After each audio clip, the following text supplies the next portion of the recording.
Сәлем достар, каналыма қош келіпсіздер. Бүгін мен сіздермен қаттама жасау жолымен бөлісемін. Ол үшін менімен бірге болып, видеоның соңына дейін күзетіңіздер.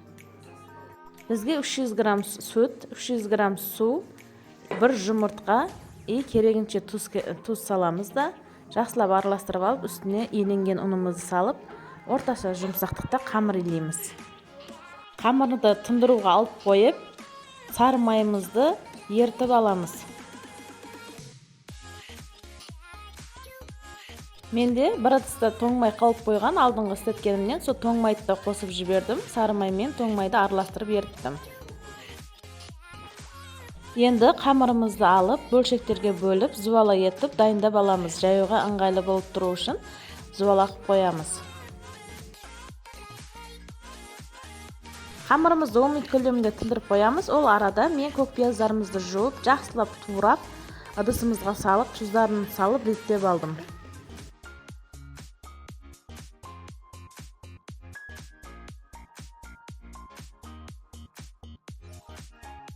Достар, менің каналыма тіркеп, лайк басып, комментарий қалдыруды ұмытпаңыздар. Сіздер де өз пікірлеріңізбен бөлісе отырсаңыздар.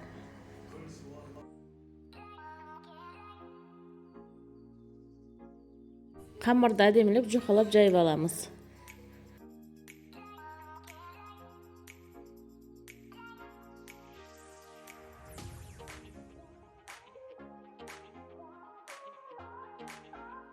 Қамырларымызды жайып дайындап алдық. Ал енді үстіне ертілген сары майымызды жағып шығамыз.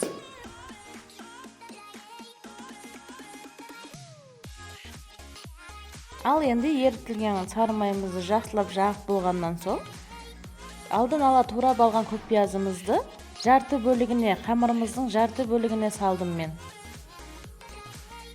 Сосын үстінен екінші қамырымызды тастап, қолымыздың көмегімен арасына кіріп қалған ауаларын жақсылап шығарамыз. Ал енді екінші қамырымыздың үстіне де ертілген сары майымызды жақсылап жағып, сол жарты бөлігіне туралған көк пиязымызды сөгіп шығамыз.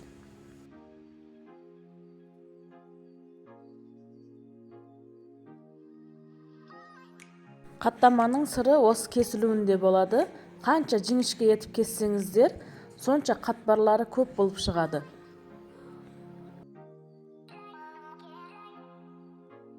Әдемілеп кесіп алған қамырларымызды видеода көріп тұрғандарыңыздай етіп керекті мөлшерлерде орап шығамыз.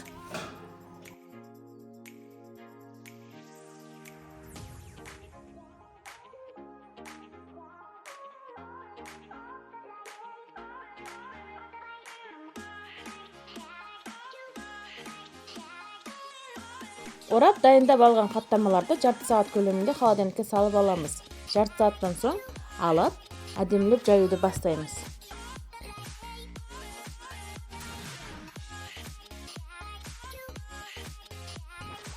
Қаттаманы жайғанда тек екі шекесіне қарай жайыңыздар, ортасынан баспаңыздар. Сонда қаттамамыздың қатпарлары көп болып шығады.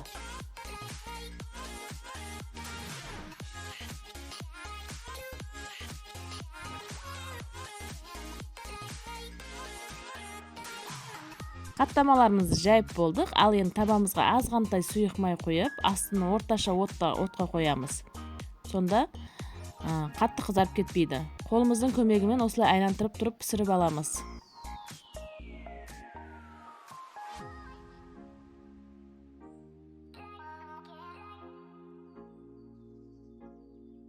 Қаттамаларымыз піскеннен соң қағаз салфеткаларға терсеңіздер де болады, или мен сияқты ағаш тақтайларға қойсаңыздар да болады. Сонда қаттамамыздағы артықша майлар шығып кетеді. Сіздерді осы рецептпен жасап көріңіздер. Сіздерге ұнайды деген ойдамын. Қаттамамыз керемет қатпарлы болып, дәмді болып шыққан. Сіздер де жасап, семьяңыздағыларды қуантыңыздар. Ас болсын. Каналға тіркеліп, лайк басып кетуді ұмытпаңыздар.